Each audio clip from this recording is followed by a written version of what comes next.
Boa tarde a todos. Eu sou o professor Luciano. Estamos iniciando mais uma aula dentro desse curso de extensão que é muito interessante para todos vocês.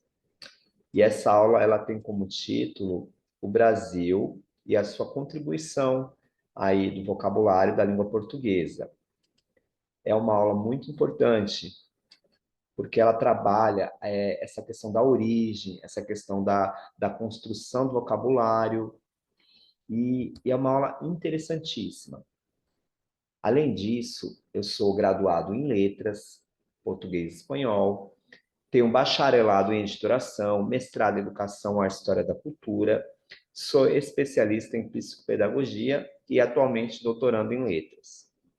Atuo como professor no Colégio de Aplicação da Universidade Federal de Roraima e trabalho aí sobre esses aspectos lexicais da língua portuguesa, aspectos linguísticos, e essa questão da influência também da língua portuguesa aí no nosso Brasil. O Brasil, sabemos que é um país rico linguisticamente. Ele é construído aí dos 26 estados, e tem também o Distrito Federal, e dentro desses estados nós constatamos sotaques, por exemplo, dentro desse Brasil imenso. Por exemplo, oxe, oxente, meu, sou, massa, uai, meu irmão, bah, tchê, e dentre outros. Então, além de ser um país rico linguisticamente, que eu quero dizer para vocês que a língua ela é viva. A língua ela é importantíssima, por quê? Ela é funcional. Então, ela não morre. Então, a língua ela só vem crescendo. Algumas palavras entram em desuso, outras nascem no nosso cotidiano, no nosso dia a dia. Por exemplo, meu nome é Luciano, né? E nós podemos pensar que uma aluna fez uma proposta, falou, professor, eu vou criar um verbo com seu nome. Eu falei, nossa, que interessante, qual é o verbo que tu vai criar? Vou pegar o seu nome e colocar o R no final. Aí ela falou, lucianecer. Então ela acabou criando um verbo. Então ela já contribuiu linguisticamente, construindo aí um novo vocabulário, que poderá, de repente, em algum momento, ser dicionarizado. É o que aconteceu aí com o português das línguas indígenas. O Tupi-Guarani ele está dicionarizado até os dias atuais. Outra coisa interessante, é importante aqui como objetivo geral da aula entender que o nosso português atual ele tem uma contribuição imensa de outros países na questão do vocabulário. E também as línguas indígenas ajudaram a construir esse leque maravilhoso da língua portuguesa. Por exemplo, Tupi-Guarani, a palavra jabuti, tatu, a palavra arara, a palavra abacaxi, são palavras de origem indígena e aí do Tupi-Guarani que ajudaram a construir essa língua portuguesa. E muitas das vezes a gente nem sabe a palavra que está sendo usada, nem sabe qual é o significado dela, nem sabe a origem dela. E nós estamos falando, por exemplo, Tupi-Guarani sem saber. Esse trabalho aí, ele começou a desenvolver na minha cabeça na época da graduação. Aí eu defendi lá que a influência do ex-Tupi, ela existe até hoje, na atualidade. E essa construção, ela, como eu já disse, ela se baseia nas línguas indígenas, mas também ela tem a participação de outros países. Por exemplo, a Angola, a França, a Arábia Saudita, que também contribuíram com essa construção linguística que a gente vai ver mais adiante. Em relação a outra questão aqui, temos também a relevância da gramática do Padre José de Anchieta. Por que eu trago aqui para vocês essa relevância? Primeiro, essa Artes de Gramática da Língua Mais Usada na Costa do Brasil, que é esse livro, ele foi sistematizado pelos padres da Companhia de Jesus na época da colonização brasileira, que se estendeu até o século XVIII. Nasceu lá no século XVI e se estendeu até o século XVIII. Então, no Brasil, nessa época, falava a língua tupi. Então, ela era uma língua oficial. Não era a língua portuguesa, era a língua tupi.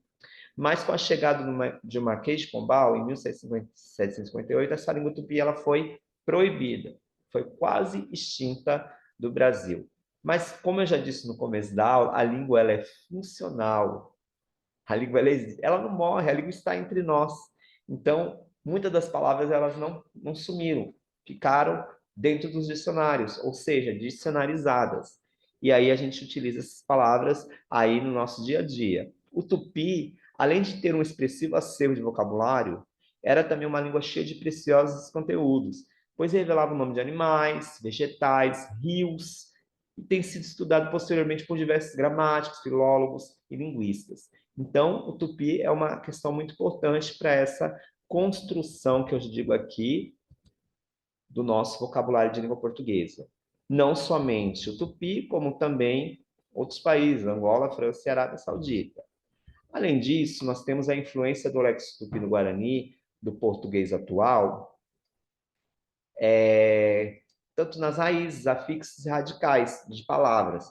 Por exemplo, a palavra Itaquera, que é um bairro de São Paulo, um município de São Paulo que chama Itapevi, outro que chama Itacoaxetuba, tem esse prefixo ita, que na verdade significa pedra em tupi. Então, assim, o que acontece? Todas as palavras que têm ita provavelmente são de origem tupi.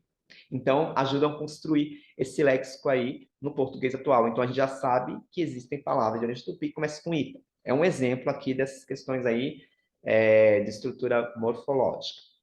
Além disso, a grande importância do Lex Tupi na língua portuguesa, ela percorre por diversos campos de significação. Está na geografia, no nome dos estados, por exemplo, brasileiros, Sergipe,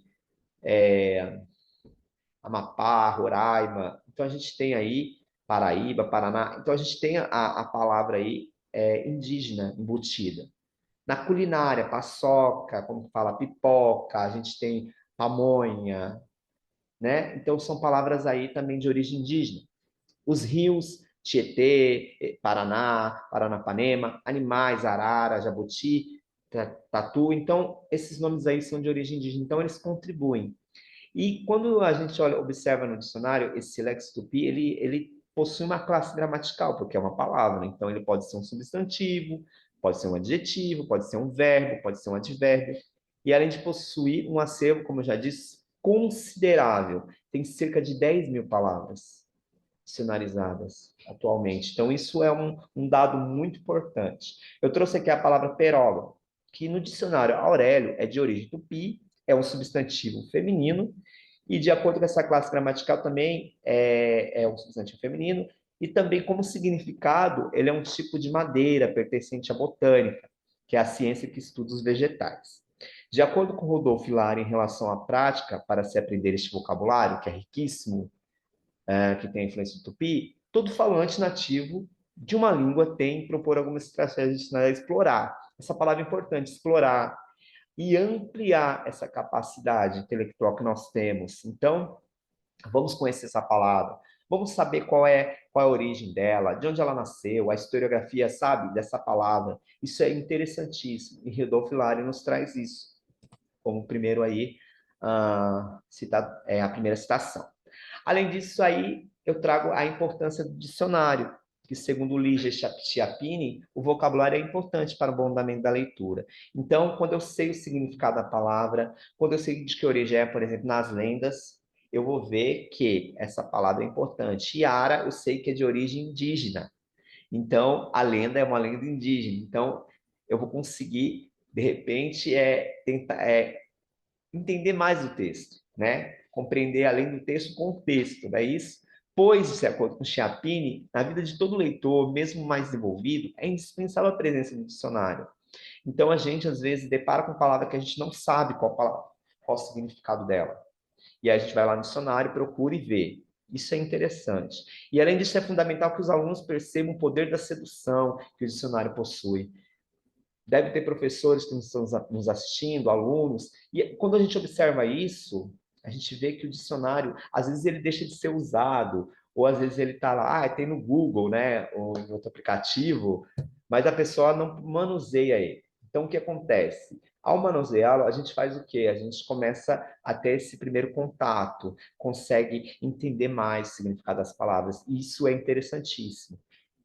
Conhecer essa importância do dicionário e abrindo as possibilidades para qualquer texto escrito. Isso Chiappini nos afirma.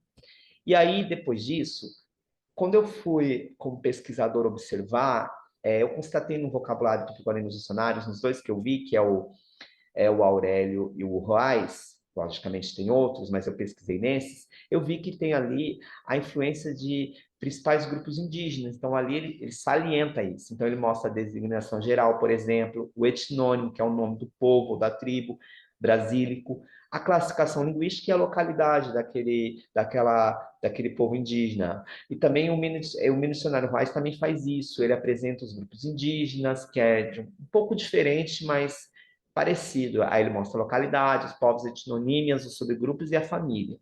Na parte vermelha aqui, a gente vê que, no exemplo do dicionário Aurélio, a classificação dos grupos indígenas, a gente tem ali a designação geral, que é a palavra cocama, que é o léxico cocama. E dentro do cocama, a gente vê que o etnônimo dele é escrito com dois Ks, cocama, e vê a classificação, que é o tupi, e a localidade Amazonas, Caribe e Pernambuco. E a gente observa que não é uma simples palavra, é uma palavra que tem história, é uma palavra que existiu, que existe na comunidade, de alguma comunidade, nesse caso, é uma comunidade indígena. Então, lá no azul, é no dicionário Wise, e também é apresentado dessa forma. Lá no local São Paulo, a gente sabe ali que tem algumas comunidades que são de origem guarani, por exemplo. E aí o etnônimo aqui também é o Guarani, o subgrupo é Andeva, e continua, e a família língua é o Tupi-Guarani. Então você observa que dentro do dicionário tem essa estrutura que é importante, que é a valorização social dessa palavra. Além disso, eu tomei liberdade com a minha pesquisa, eu comecei a querer saber, né, que despertou essa curiosidade dessa construção do vocabulário, querer saber de onde nasceram as palavras. Então, Tupi-Guarani, neste caso. E aí eu peguei o dicionário Reis primeiro e fui lá e constatei algumas palavras que eu vou ler aqui para vocês. Iara, Jurema, Lambari, Araponga, Bacuri, Bagre, Caninana, que é uma espécie de cobra, Capivara, muitos a gente conhece um animal, mamífero. Temos Açaí, que é importantíssimo aqui na região norte, onde eu moro. O aipim, que é um outro nome que dá para macaxeira, para mandioca. Temos a babaçu, babacá, butiá, cajá, que é uma fruta maravilhosa, cajarana. Aí temos a catapora, que é uma doença aí que acontece nas crianças. A caatinga, que é uma vegetação. Cambuquira, pamonha, que é um alimento maravilhoso na festa junina. Então, vocês observam que isso vai fazendo parte da nossa vida. Então, são palavras que a gente pronuncia, que a gente conhece, mas muitas das vezes não sabe a origem. Por exemplo, pipoca é uma palavra muito conhecida, que tem até nos cinemas. E aí os jovens, às vezes, qual é a origem da palavra pipoca? Aí a pessoa, origem? Essa palavra tem origem? Sim. Então, através disso, foi construindo. Então, os indígenas cooperaram aí com a gente com essa palavra, por exemplo, pipoca, né? Temos caipora, que é uma, sabe, curumim, que é muito utilizada, que significa crianças, meninos, né? Ipanema, Ipiranga, nome de lugares. Tem o Paraná, que é o nome do nosso estado, do Sul, Paranapanema, que é o nome do Rio, dentre outras que foram pesquisadas aí. Aí eu trouxe aqui outros exemplos aqui no outro dicionário, que é o Aurélio, para vocês verem. E ele aqui está de acordo com a nova ortografia. Então, assim, lá tem Jaçanã, Paraty, que é uma cidade do Rio, Peroba, que eu já falei dela, temos Carapeba, Carapicu, Cupim, Cutia, Gambá, abacaxi, que é uma fruta muito conhecida. Então, aí temos variedades de palavras: araçá, aruta, araticum, pororoca, tijuco, macaxeira, maitaca, mangaba, né? Maracujá, que é uma fruta muito consumida. Então, a gente tem ali o nome de curupira, cururu, maracatu, que faz parte do folclore, tapioca, muita gente conhece, peteca, que é um objeto aí que, infelizmente, tem crianças que não conhecem, mas faz parte aí da cultura brasileira. Tem pira, pirão, tapera, e aí várias palavras, tem Marabá, local, Morumbi, Pará, que é o nome do estado, Paraíba, Paraná também estados, Pindamonhangaba, uma cidade de São Paulo. Então a gente tem aí Piracicaba, Sergipe, dentre outras. Então são palavras que nós conhecemos, que nós vemos nos livros, que nós vemos em placas e muitas das vezes não sabendo de onde é a origem dela. Então, por isso que eu passo, a gente precisa refletir um pouco, né? Não só o Tupi, como outros países também que não só o povo daqui, os originários, mas também outros povos também cooperaram, né? Além disso, é interessante salientar aqui que o vocabulário ele tem uma estrutura no dicionário. Por exemplo, o açaí, o aipim, o anu, araponga são substantivo comum, dentre outras palavras que estão aí. Então, tem essa estrutura gramatical. Existem adjetivos também, olha que interessante. Guarani, que eu já falei aqui, Guajajara, Jabuti, que é uma tribo. Então, aí mutu, mutu. Ou, aí tem gente que usa assim, ah, você é um pamonha. Então ele está usando como adjetivo, uma qualidade, né? Você está pirado. E você é um sábio, ah, está tatuado. Então, aí você usa como adjetivo. A gente tem uns verbos também. A caipirar. O que é caipirar? É trazer, é se tornar caipira. Acocorar, bubuiar, caiar, capinar, né? As gramas. Giboiar, paquerar. Esse é conhecido, paquerar. E a gente vê petequear, pitar, né? Então, são verbos através de outras palavras que foram construídas, aí acrescenta o R no final, né? E a gente sabe que é verbo aí, uma das formas de a gente localizar os verbos. Tem os advérbios de modo também, que, por exemplo, esse aí eu destaquei em vermelho, eu estou jururu. Então, é o modo como eu estou. Então, estou como? Jururu, que aí significa estou triste, estou um pouco, sabe, cansado, depressivo, sabe? Nesse sentido aí. Mas vocês observam que tem essas classes gramaticais também. Então, são palavras que estão dicionarizadas que possuem classes gramaticais. Tem os derivados buritizeiro, que vem do buritizal, caipirada, camujaceiro, sabe? Cumpizeiro, que vem do cupim. Adjetivos pátrios, amapaense, aracajuano, cearense, carioca, cuiabano, sabe? São todos esses daí, tupi-guarani. Então, é bem interessante esse estudo, essa aula, né? Além disso, o tupi foi trazido pelos jesuítas, né? Foi ali gramatizado, sistematizado pela gramática, não é isso? Travaram contato e que eles usavam no mirrão, servia como base à tardia a língua geral, ou seja, foi influenciando, sabe? A língua é uma coisa mista, né? O tupi ele contribuiu com o léxico em várias áreas, como eu já disse, né? Nos nomes de animais, na fauna, na flora, nos fenômenos da natureza, que é a pororoca, por exemplo, os utensílios, pira, alimentos, etc., costumes, antropônimos, topônimos e frutas. O tupi também desenvolve prefixos, por exemplo, para, de Paraná, curo, de curumim, cai, de caiado, sabe? Arara é o ara. Aí do sufixo que vai no final é o aíba, né? Paraíba. Aí tem o picu, né? Tem o jé, que é de pajé. Então, vocês observam que essas palavras, esses prefixos, na verdade, eles ajudam a gente a saber que essa palavra é de origem indígena. Os radicais também, o embu, o açu e etc. Existem expressões como chorar as pitangas, né? Que a pitanga é uma palavra tupi-guarani. Estar jururu, cabelo pichain, também que pichain é uma palavra. Ficar na pindaíba, que são tipicamente influência do tupi na nossa língua. Então, a gente usa isso até os dias atuais. Então, isso é interessante para a construção do nosso português atual.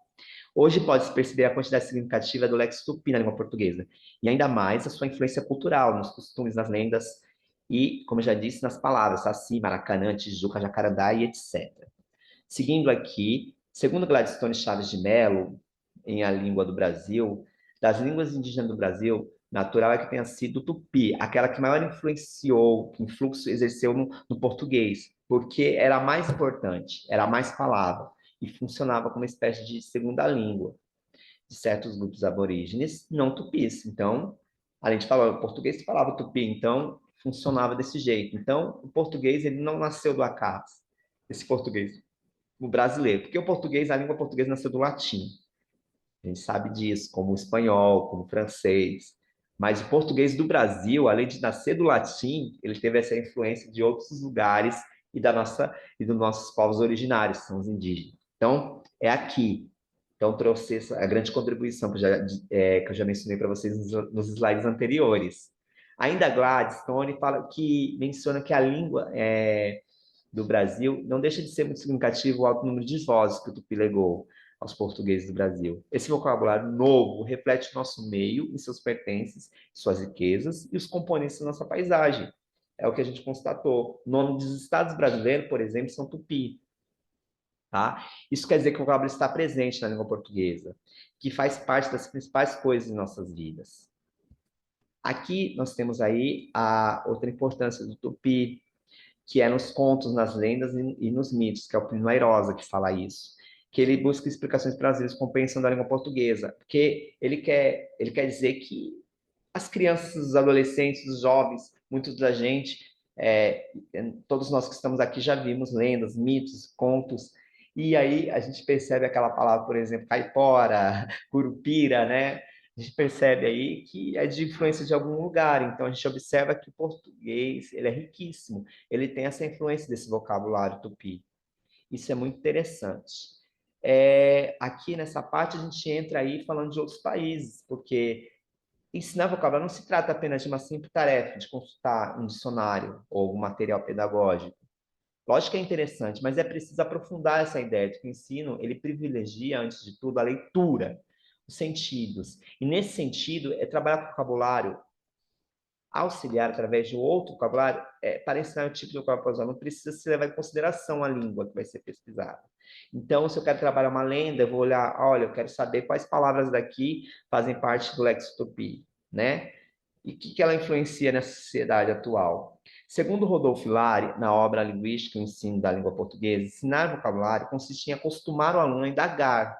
Então, o aluno tem que ser um aluno pensante, um aluno crítico, como a gente já sabe, e que tem que saber, olha, essa palavra é desconhecida, mas ela tem um significado, ela tem uma aceitação, ou ela não é uma palavra que é muito usada. Por que que a gente utiliza essa palavra nesse contexto? Por que que um lugar é macaxeira, no outro lugar é aipim, no outro lugar é mandioca, né? Nós estamos no mesmo território. Então, a gente precisa refletir um pouco sobre isso. Além disso, trouxe aqui também palavras de origem africana para vocês. Por exemplo, concunda, moleque. A gente usa essas palavras. Batucada. Ô, moleque, para com essa batucada aí. Então, você está falando palavra de origem africana, né? Axé, bafafá, gangorra. A gente no parquinho, aí tem os parques, tem as gangorras, candomblé, né? Temos dengue, tem jabá, o fubá, que é um alimento maravilhoso, faz a polenta. Tem a quitanda, tem berimbau, que é um objeto aí da capoeira. Mochila, gente, larica, miçanga, que é para fazer as pulseiras, sabe? Canjica, machixe, né? Um alimento. Temos a palavra bunda, pindaíba, carimbó, birita, coque, né? Giló, que todo mundo gosta aqui. Temos a palavra babacho, fubá, xepa, que é da feira. Dengoso, são palavras de origem africana, que muitas vezes a gente... Tagarela, tanga. Então, são palavras de origem africana que muitas vezes existem no texto. Então, além do tupi-guarani, temos as palavras também de origem africana. Para não ficar aí também, temos as palavras de origem inglesa. Aí o pessoal chama de anglicismo ou estrangeirismo, que é falado, por exemplo, hot dog, DJ, skate, milkshake, jeans, cowboy, surf, mouse, ketchup, CD, videogame e shampoo. Shampoo é uma palavra que eu saliento aqui, essa última, porque no dicionário está X, shampoo, X-A-M-P-U. E essa, fala, como escreve shampoo? Aí tem as duas formas, para ver como é forte essa influência da origem inglesa. Aí outras aí, por exemplo, chip é utilizada, outdoor, do jeito que está escrito aí, self-service, né, esse estrangeirismo. Royal, clip, bottom, né? Então, overdose, são palavras que são usadas aí, diet, do jeito que está escrito aí. Isso é interessante para mim salientar, também fazem parte da construção do vocabulário. Além da origem africana, do tupi, temos a origem inglesa. E para complementar, essas palavras, tem umas aqui que se mantêm aqui nesse slide, como na língua original, por exemplo, do jeito que está escrito, filé mignon, a gente vê escrito assim, mignon. A pessoa fala ele mignon, né? Mouse é mouse, office boy, então a gente vê com os dois F. Então essas palavras elas se mantêm na língua original para ver a força. Mas assim a gente usa essas palavras no dia a dia. Réveillon, a gente usou, né, no final do ano. Lingerie, a gente usa, tem aquelas revistas que vendem, não é isso? Marketing é uma palavra que tem até nome de curso. Então são palavras que fazem parte também do vocabulário. Chantilly, chip, não é isso? São palavras aí de origem italiana, francesa, ó, carpaccio, sabe? Que fazem importância aí para a gente. Tem algumas palavras de origem francesa também que é importante, que é baguete, boné, croissant, tricot, champanhe, croquete, chique, né? Quando a gente vai na padaria, a gente fala, dá uma baguete, dá um croissant. Então, a gente acaba usando a palavra e muitas vezes a gente não sabe, desconhece. Não porque a gente, às vezes é porque a gente não foi atrás mesmo para saber, mas é interessante a gente saber qual palavra, qual significado, por que ela está sendo usada, qual a origem, né? A gente sabe que a culinária, por exemplo, francesa é muito forte, então a gente só aí tem três exemplos aí de comida, ó: croquete, croissant e baguete, né? Aqui tem as palavras de origem árabe, que são importantíssimas, que já são cerca de 600 palavras aí dicionarizadas. E a gente tem uma dica aqui dessas palavras árabes, elas começam por al, o A e o L, que é um artigo definido para eles. Então, a gente tem alface, por exemplo, alfarroba, alecrim, né? Alcachofra. Então, a gente tem aí alfândega, almocreve, sabe? A gente tem essas palavras que começam com al. Então, quando você se deparar com uma palavra que começa com AL, provavelmente ela seja de origem árabe. Então, é interessante. Logicamente que não é uma via de regra geral. Tem, por exemplo, bazar. Bazar não começa com al, mas também é uma palavra de origem árabe. Damasco, é um fruto. Então, a gente sabe disso. Então, essas palavras aí contribuem para os textos. Então, é muito interessante isso. Tem aqui um texto com vocabulário tupi, por exemplo, Gregório de Matos, ele traz aqui o nosso poeta barroco, Gregório de Matos, lá na época, na década de 1680, muito antes, né? Ali já quase no finalzinho ali do uso do tupi, ele traz um texto, um calção de pintoba meiazona, camisa de urucu, mantil de arara, em lugar de cotó-arco, e taquara, penacho de guará. E do lado aqui a gente tem também o Oswald de Andrade, que traz outro texto, que é o Relicário. Aí ele fala, no baile da corte foi o conde de quem eu disse, para dona Bem-vinda que farinha de suruí, pinga de Paraty, fumo de paidente, fumo de bai pende, é comer, beber, pitar e cair. Então ele faz uma brincadeira aí. Mas o que eu quero chamar a atenção são palavras aí que tem que de origem tupi. Tenho certeza que vocês devem já ter notado. Guará, taquara, arara, pindoba, urucu no primeiro texto do Gregório de Matos. No segundo a gente tem suruí, Paraty, pinga. Então são palavras aí que fazem parte desse contexto que é bem interessante. Aí alguns textos relacionados também à de origem africana, né? Por exemplo, um significado de samba. Aí ele fala que é uma dança cantada de origem africana, de compasso binário e da língua de Luanda. A gente sabe que é de Angola, né? Que é o samba e umbigado. Então, nasceu desse pensamento, um umbigo com outro umbigo. Então, esse é o samba. Então, é uma palavra de origem africana. Então, eu fui buscar saber o que significa essa palavra para a construção. Mugunzá, que também é uma iguaria feita aqui no norte, mas também tem outro nome que pode se chamar de canjica, que também é tupi. Então, a gente tem munguzai, né, que é feito com leite de coco ou leite de gado. Então, é interessante aqui essa definição. Aí, aqui é uma atividade, por exemplo, lá estou no livro da criança. Aí eu vejo essa atividade. Olha, escolha 3 palavras do quadro para formar frases. Aí ele pede 3, né? 3 frases. Aí aqui eu tomei liberdade, eu criei. A idosa ficou banguela. Pare de ser dengoso. Eu só quero um xodó. Então, a palavra banguela, dengoso, xodó são palavras de origem africana. Aí ele fala assim, então, aluno, não só forme frase, pesquise seu significado no glossário. Então, a gente sabe que, desde criança, tem que influenciar para a criança tentar entender. Aí eu fui lá, foi lá eu que criei as frases, né? Então, eu fui buscar. A primeira aí é a palavra xodó, que é uma palavra de origem africana, que no site falou, essa palavra é sim africana. E, em vez de usar crush, você podia usar xodó, então, para valorizar. Mas, na verdade, como a gente sabe, tudo aqui é importante, né? Então, crush também está chegando aí, e xodó também são 2 palavras importantes. Aí, banguela, no outro site, tem pessoa sem dente, que perdeu vários dentes. Você percebe que está dicionarizado, então está sistematizado, pertence ao povo banto, que habita na região africana de Banguela, entendeu? Então, Banguela e Banguela, 2 nomes parecidos, né?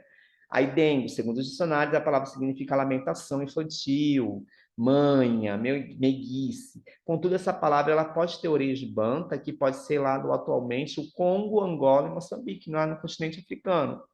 E a língua Kikongo, ela tem um sentido mais profundo, a palavra dengo. Ela pode significar um pedido de aconchego no outro e meio duro cotidiano, ou seja, tá tão difícil, eu quero um dengo. Então, assim, nos 2 sentidos, ela é um pouco meio ligada à manha, né?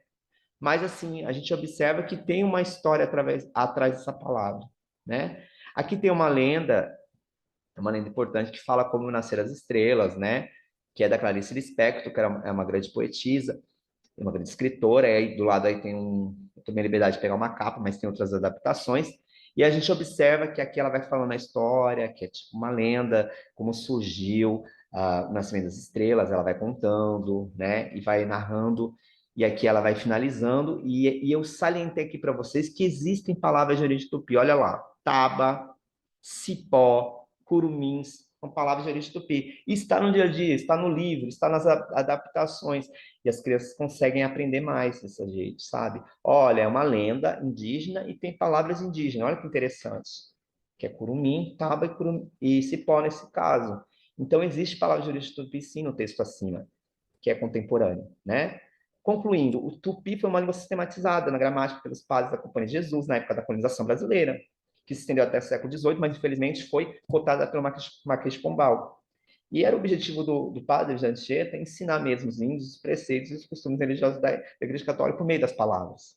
E o professor ou educador ou educadora pode trabalhar em suas aulas de leitura de texto, com compreensão vocabular, por exemplo. Aí ele pega a lenda e fala, olha qual é o significado dessa palavra. Pega o mito, fala qual é o significado dessa palavra usada no mito, sabe? Grego, latino, sabe? Isso é interessante.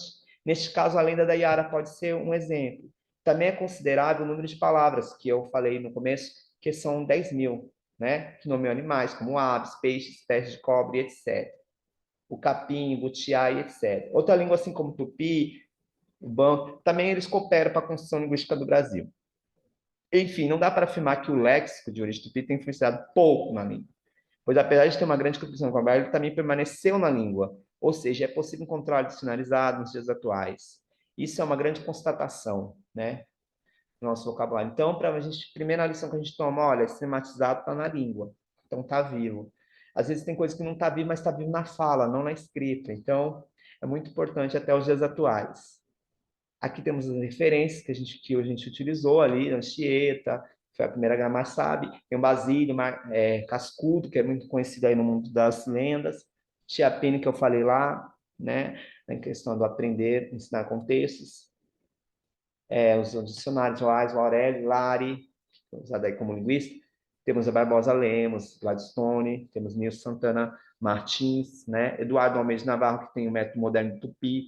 Então, a gente percebe aí, através das referências também que tem uma grande contribuição aí também desses textos, né? E aqui a gente vai encerrando a nossa aula. Vou deixar alguns materiais de apoio, né? Até a minha tese aí também, minha tese não, meu trabalho de graduação, né? Para vocês observarem e também uma cruzadinha para encerrar aí a nossa aula, tá bom? Já vou agradecendo vocês aqui pelo carinho e dizer que é muito importante aqui poder cooperar com vocês. Desejo boa leitura e bom procedimento aí do curso, tá bom? Até mais, espero conhecê-los pessoalmente.